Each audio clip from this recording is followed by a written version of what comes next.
All right, well, good evening, everyone. I'd like to welcome you to our Truth and Taxation meeting today, Tuesday, November 29th, 6 p.m.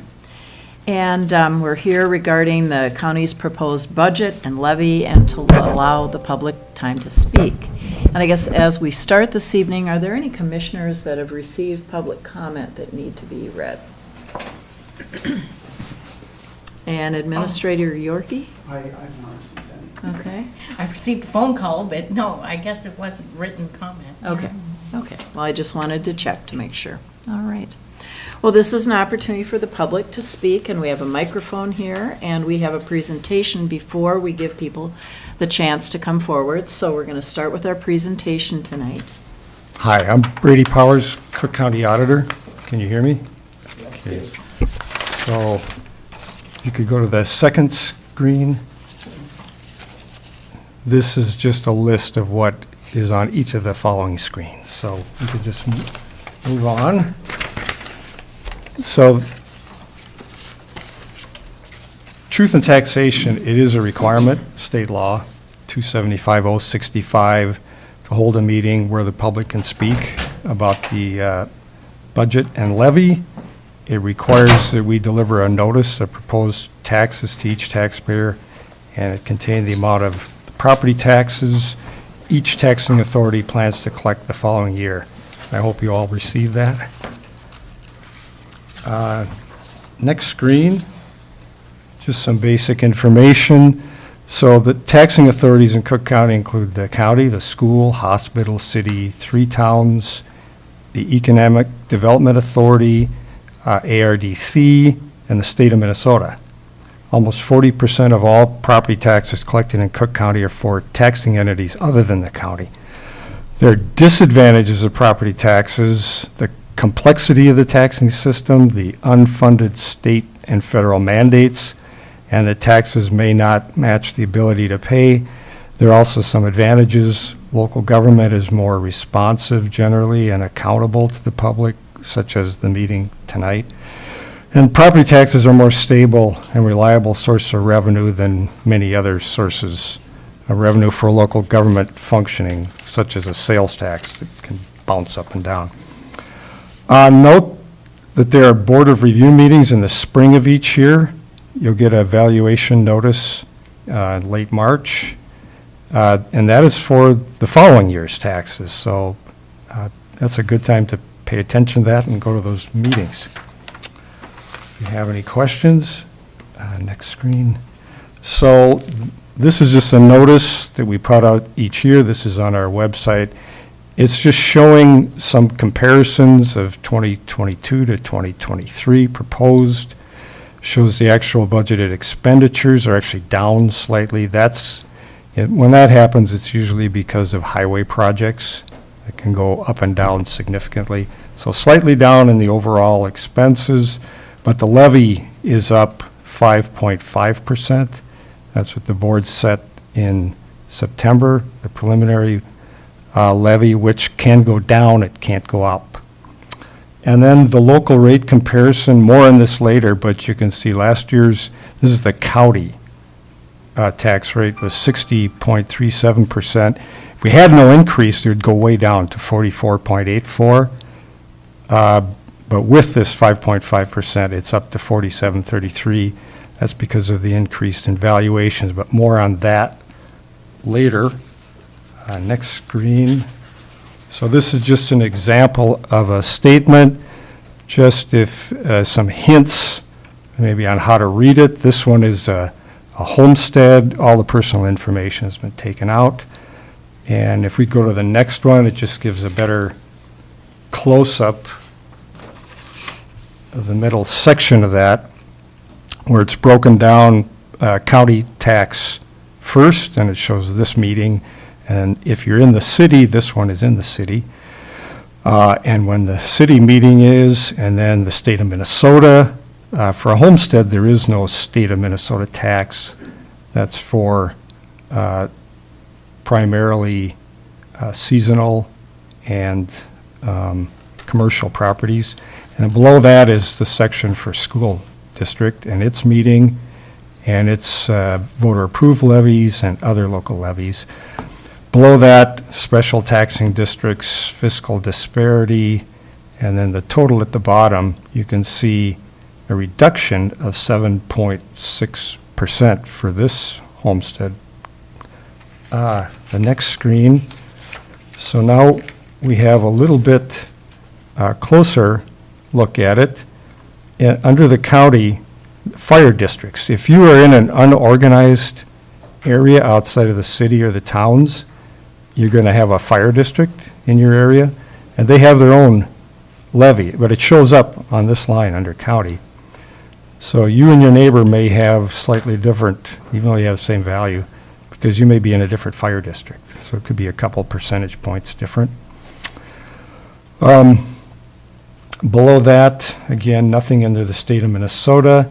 Down below, the special taxing districts, those are primarily the hospital and the EDA. And then there's the Arrowhead Regional Development Commission. That's a very small levy.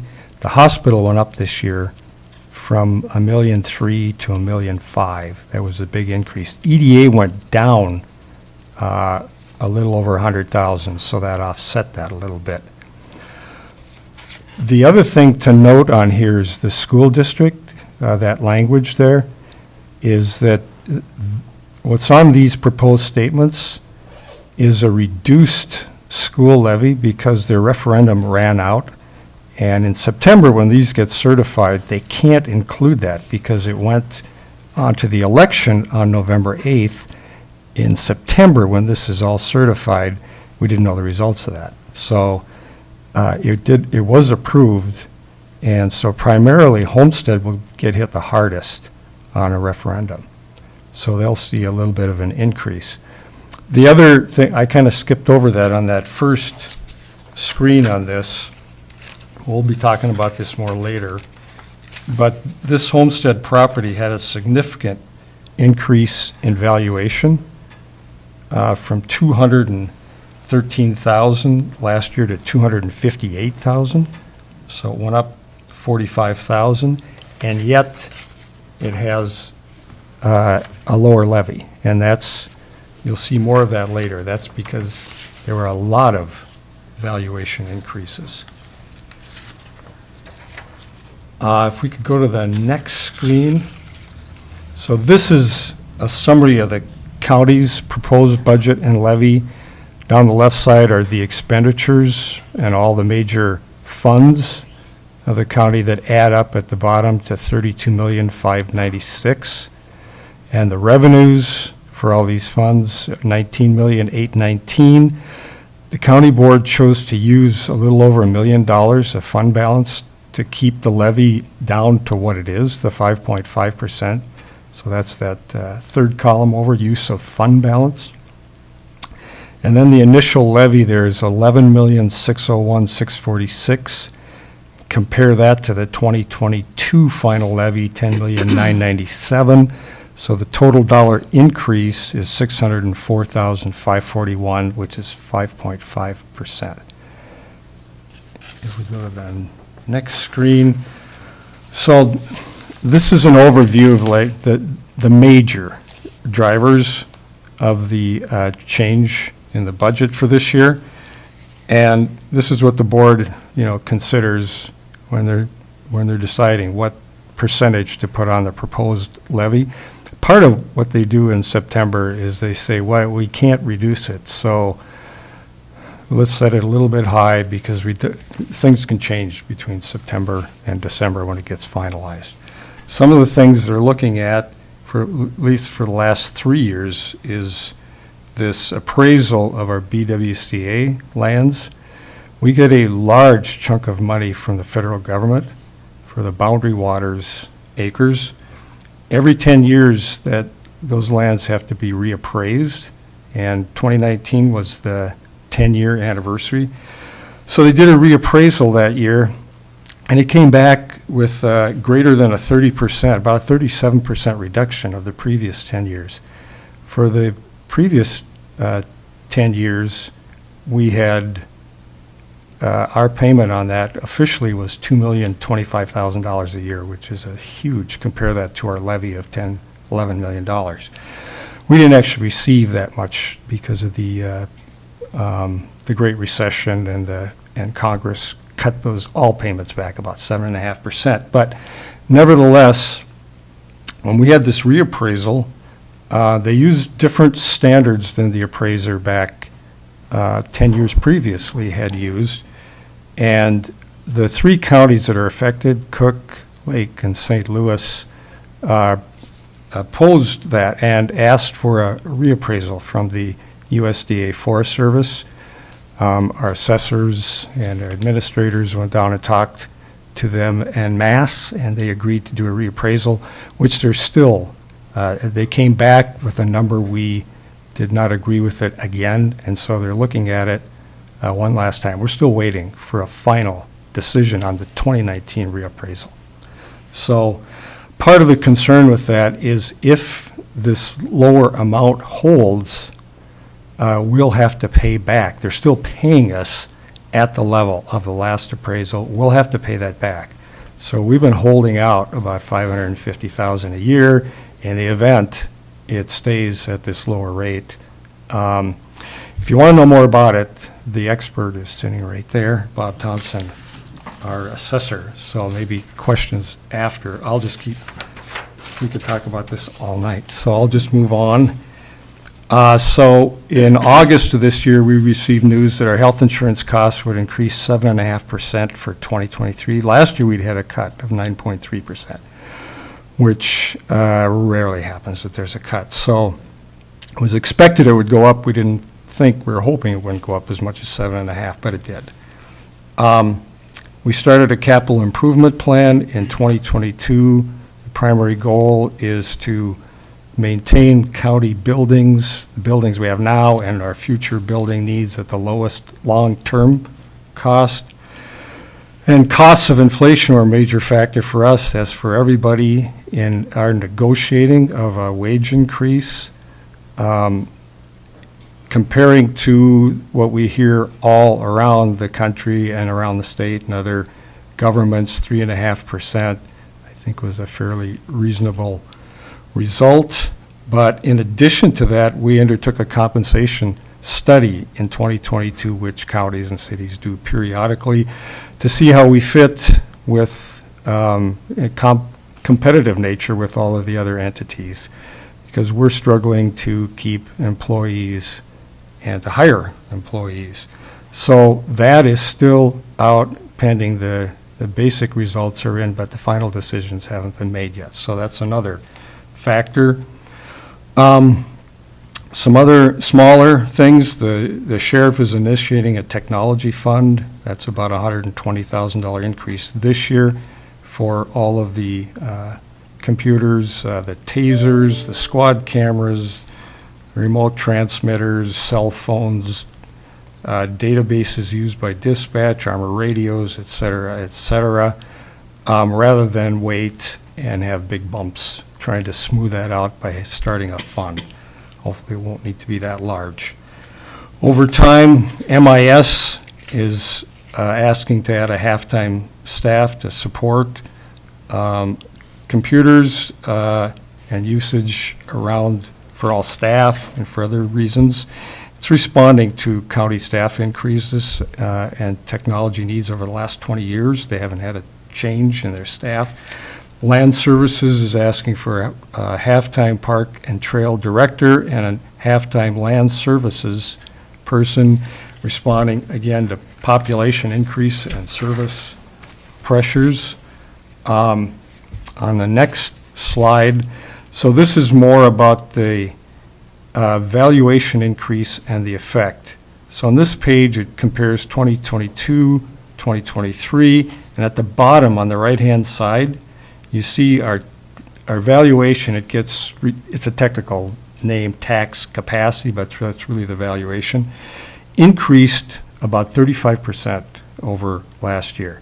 So that means values increased all across classifications, and if your value was less, it was huge, but less than 35%, you actually benefited as compared to your neighbors who may have had a 36 or a 40% increase, which is why big increases of 20% is going to soften the tax. If our tax ended up at 5.5, if you had a 20% increase, you won't feel a 5.5% increase because your value went up less than the average. The other thing that happens with large value increase is that the tax rate falls because that's just a function of the levy and the total values. So as the valuation goes up, the rate decreases. On the next page is just an example. This is homestead properties at various valuations, comparing last year to this year, last year's tax rate to this year's tax rate, and it's why, in the first example, why somebody with a value that went up 21%, even though our levy proposed is 5.5%, the hospital went up a lot, their effect on their taxes is 2%. And the same as you go down the scale there. You see big increases in valuation, less than the 35% though. So they have a very low relative tax rate. But of course, this doesn't take into account the referendum that got approved for the school. So that's going to affect, let's say, somewhere in the 5 to 10% rate, depending on which, a lot of factors with your property. So there'll be a significant increase with that school. The next page is just, Bob may have handed this out too. So this is just a timeline, just gives you an idea of property taxes, the long scale of valuation to when it hits you on your tax statement. So right now we're dealing with a sales study, actual sales around here, around the county in 20 and 21 those values then get set on January 2nd, 2022 for 2023 taxes. So. The next page is just some history. It just gives you some perspective. If you look, this is from 1989 when I started keeping track. You can see the swings in the county levy by percent with some negatives, and then followed by big increases, followed by low rates, and even another negative or two, followed by big jumps. And so this has been the history where different boards have different philosophies and try to keep the levy down, and then eventually the pressures on salary. Our biggest costs, other than construction and capital, highway costs, is salary. So eventually they swing around again. And if you look at the second column, if you took that levy in 1989 and you just multiply it by 4.35% each and every year, you'll get to about the same levy as all of the swings. So one of the goals is to try to keep the swings down. And it kind of gives you an idea, well, historically, that's where we've been, good or bad, right or wrong. It's just the fact. The next page is a report that just shows you some changes in our classifications. The two interesting things, if you look at the classes like homestead, seasonal recreational property, non-homestead residential, and look at the values, the big numbers in the middle, how big the changes from 498 million to 640 million. Seasonal from 662 to 870 million. The non-homestead from 406 to 537. Those are the big increases in value that happened due to sales. And it happened across all of these properties, and that's why 20% increase is not a large increase in valuation this year, and it's actually a good effect on your taxes. A 40% is going to hit you hard, but a 20 is not. The other interesting thing is public utility. You'll see where that dropped significantly from 15 million to 5 million, and correspondingly personal property value went up, and that's the state values public utility property, And they changed the classification of some of that utility property from public utility to personal property, which they have the right to do. The next page is just a visual of where your tax dollars go. It just goes back to all those other taxing entities and showing the county at 62%, and what are the percentages for those other entities. This is for the proposed 2023. So 68% for the county and 38% for the other entities. And then the last page are the actual levies for these other entities. So the city of Grand Marais has a proposed $1,079,000, a 5.91% increase, and so on down the line. The school, you see, is a 34.32% decrease, but that's because the referendum isn't included. It would be now, but it wasn't then. So that's all I have to present, and happy to answer any questions for me or for anybody. Any questions for Auditor Powers? I'll have, this will be up on our website. It's not there now because I was tinkering with it yet today.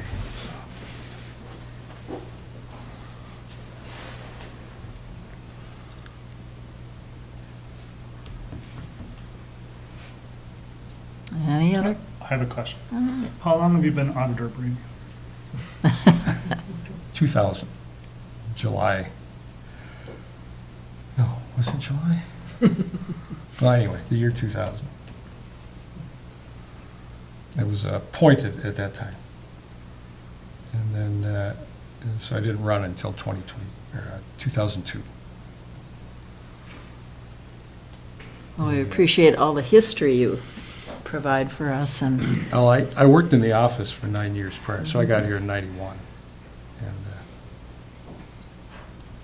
And very helpful, very helpful. All right. One more time, any questions for Auditor Powers? All right, if not, do we have any members of the public that, No, I do have a question. oh, go right ahead. Is there an average per township on what the increase was this year for proposed tax rates? just for the townships themselves, Each township, yeah. I didn't.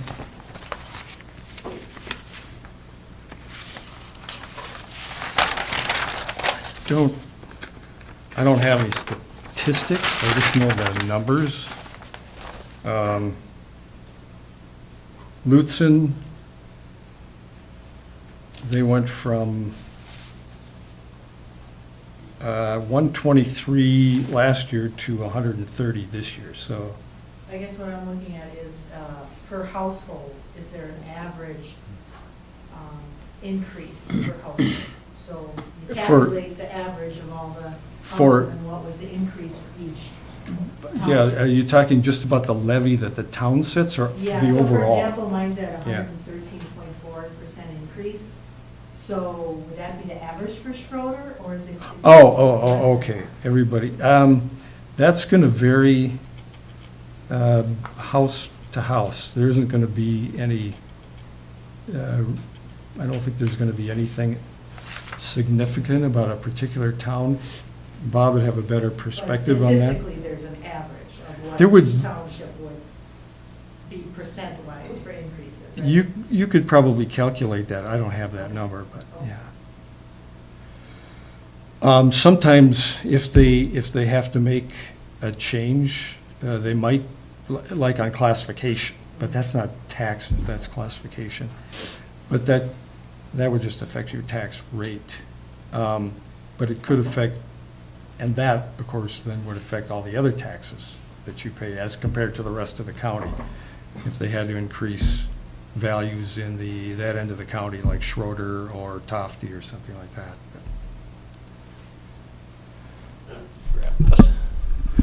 Yeah, and so, thinking about it, we could easily, we could do a data query to pull what all the increases or decreases of property taxes were.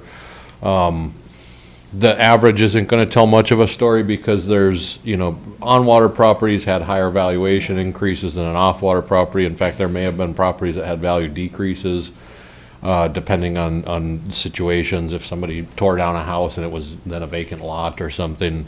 But, the average increase, isn't, in my opinion, I don't think it tells much of a story because like in your situation, you're saying you have over 100% tax increase. That's, a lot of that is gonna have to do with valuation. Yeah, and, I mean, we can get to this later, but it seems I was the highest in my area from what I was able to, I just selected a few houses with similar property, acreage and lakeshore, and, the highest I found was 50%. And I was 113 now, so, and we can get to that for the public comment section. Commissioner Mills. Thank you, Madam Chair. One of the things I find very helpful is not only the percentage, but also the dollar amount. That can really help show the story, because in some townships, say it was a $20,000 lot, 100% increase would be to $40,000, right? Well, that's a little bit different than if it was a $5 million lakeshore home that went to 100% increase to $10 million. So that tells more of the picture, but the percentage certainly helps, but then that dollar amount really paints more of that picture.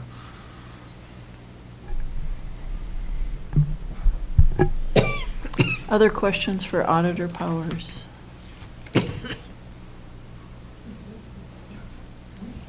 All right, are there any public comments? Any individuals that would like to come forward? All right. If you come forward to the microphone, there's a place where you can sign in, and please state your name and your address for the group.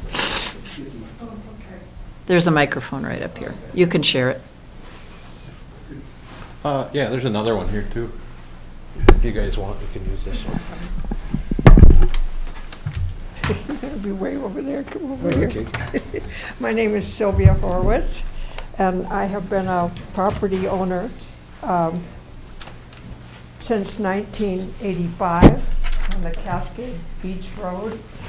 4190 is my address there.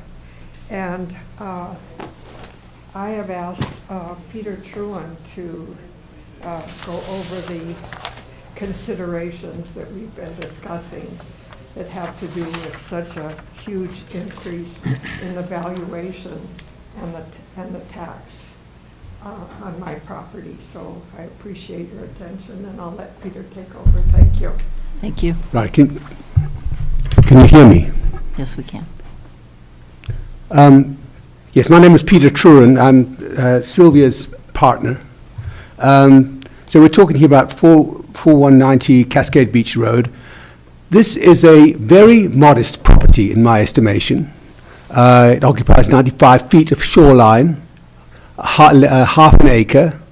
The cabin itself is basically a single room with an area of, it's 20 by 16 feet with a porch, non-heated porch enclosed of 7 by 15 feet. So as I say, a modest property that has got no running water. It has no plumbed-in sewage system. It has basically a collecting container underneath an outhouse. So as I say, a delightful to our eyes property, but very modest. Now, you wanted numbers. The last year's valuation on this property was $250,000. It's been increased to $425,000, which is a 77% increase. In addition, the proposed tax has gone up 33%. Have you got I haven't got the numbers for those to hand. Yep. So there's been an increase in the tax rate from excuse me.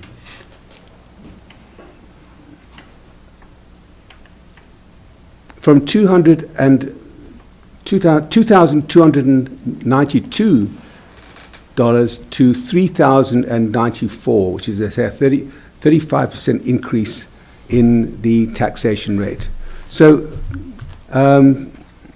given the nature of the property and the fact that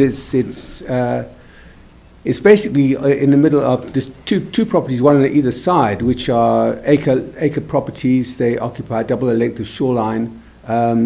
They have indoor plumbing and sewage systems and so on. So we feel that this small property is being taxed in a way which we feel is probably unfair. And we just wanted to make that point. Sylvia, have you got anything you'd like to add? I think so.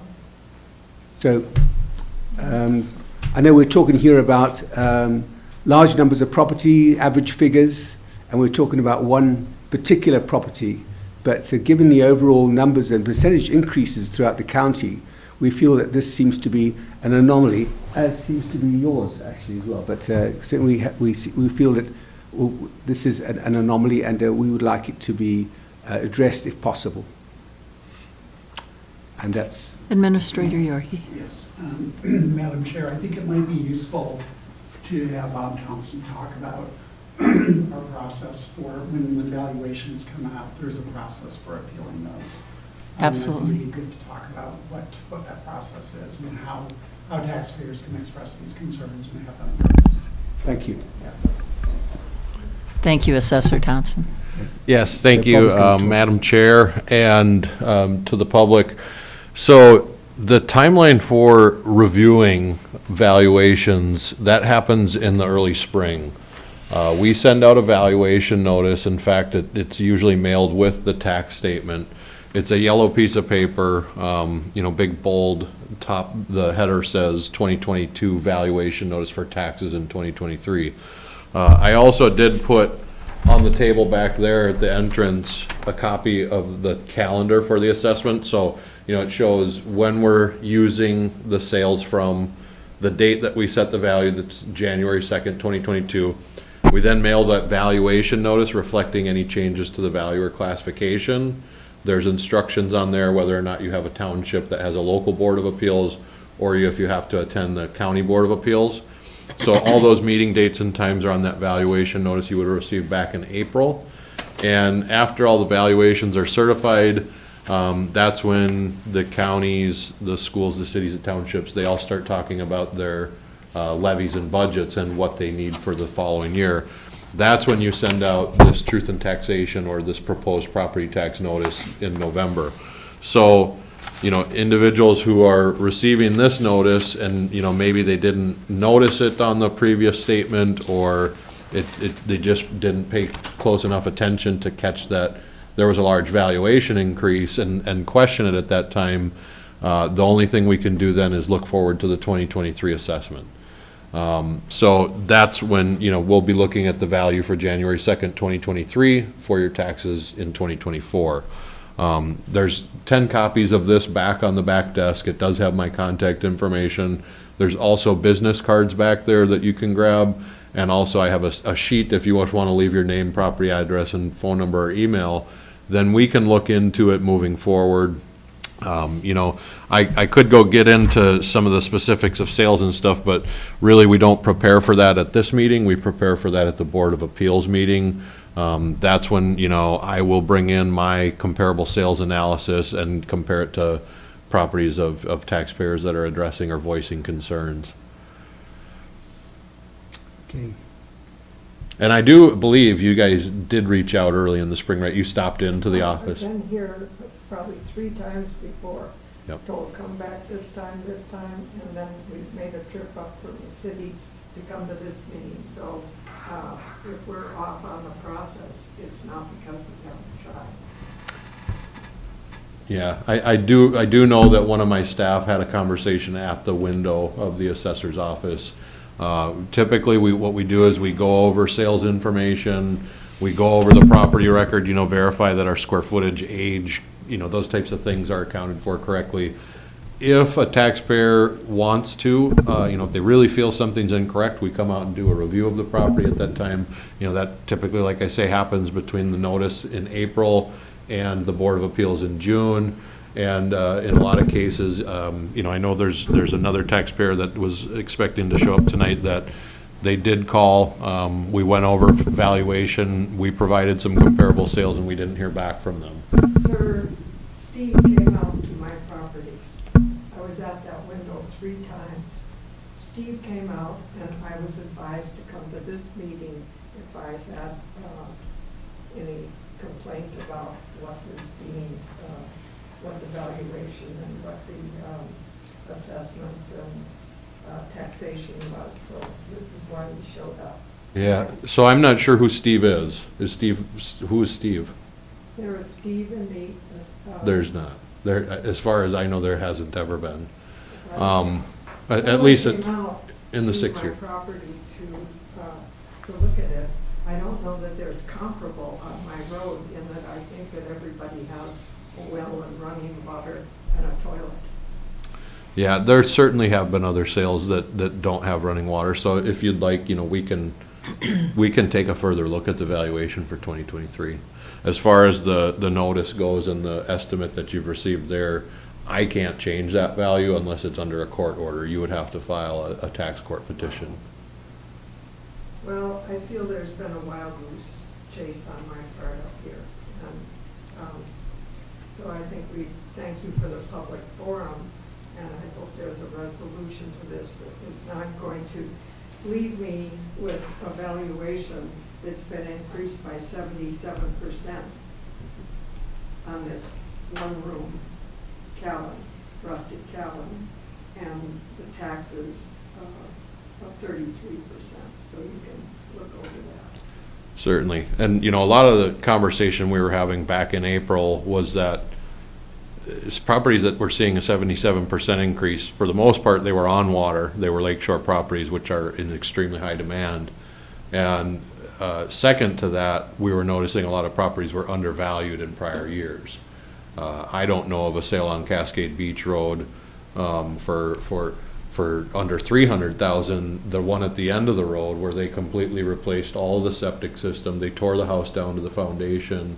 That was 300,000 plus. I think it was 400,000 like back in 2019. So, you know, it's just, that's the market. And if you were undervalued and it was our quintile review in the year where we saw the biggest value increases historically ever, those are 3 big factors that resulted in that 77% increase.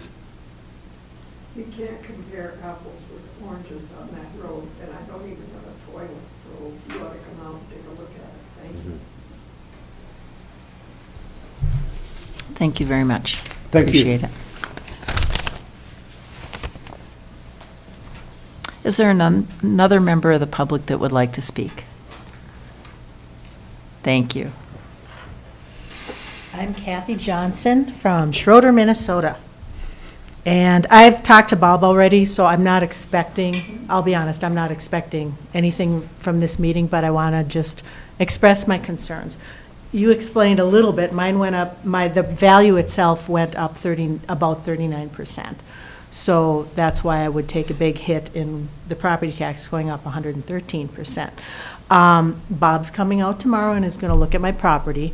My husband bought the property in 1975, and it seems that as property on the lake gets more popular, the values continue to go up. And I would urge you to contact our representatives in the state and get some kind of formula where the valuations for people that live here year-round, that have owned the property for a long time, there's some kind of consideration there. Because it's really not valued at $814,000 because I'm not going to sell it. So the value is not there, but the price continues to go up because my neighbor sold for $1.5 million. And it just seems 113% increase. I mean, it's a significant increase. And so, like I said, I don't expect anything to change tonight on this because I understand, you know. Oh, one other thing, the mailings. I got this yesterday. Okay, so that's limited time to try and look stuff up. And the same happened when we had the Board of Review in Schroeder. I had 5 days to try and pull information together because that's when I got the notice. I could not get a Realtor to come and look at my house within that 5-day time frame.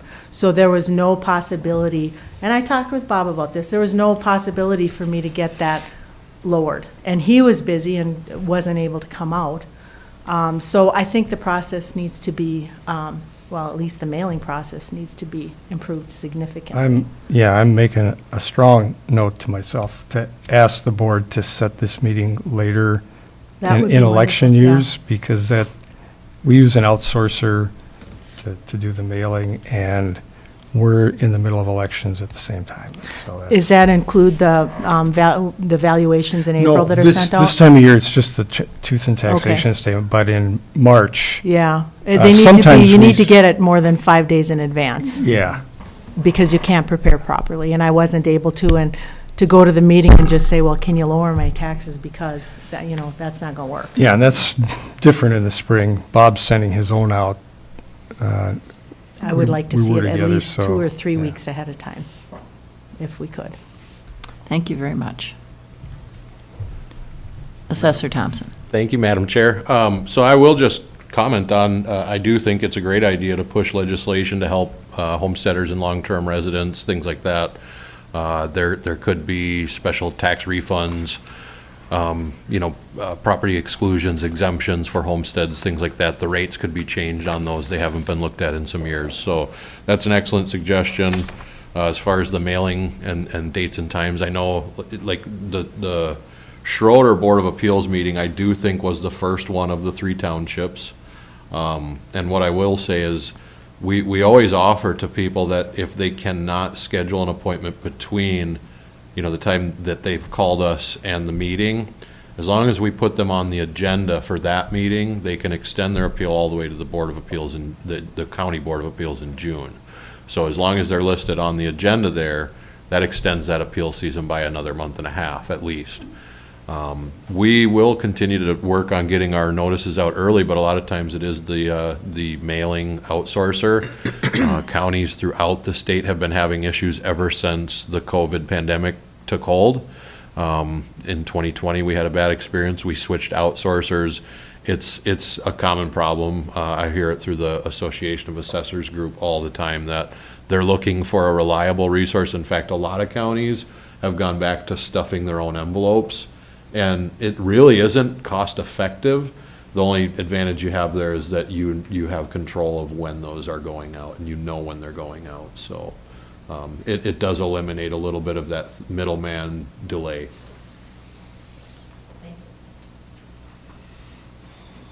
Are there other members of the public that would like to speak this evening?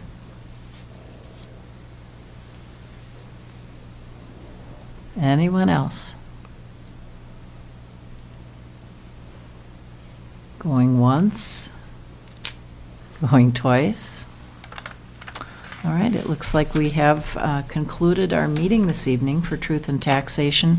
I'd like to thank all of our citizens for coming out this evening. Administrator Yorkie. So Madam Chair, I seem to recall from previous years, is there some length of time that we have to keep this meeting open, like an hour? I'm not aware of, Okay. yeah. I just wanted to make sure. Yeah, Sure. good to check. All right. Well, we will conclude our meeting, and again, thank you all for attending. We appreciate your input. Have a good evening.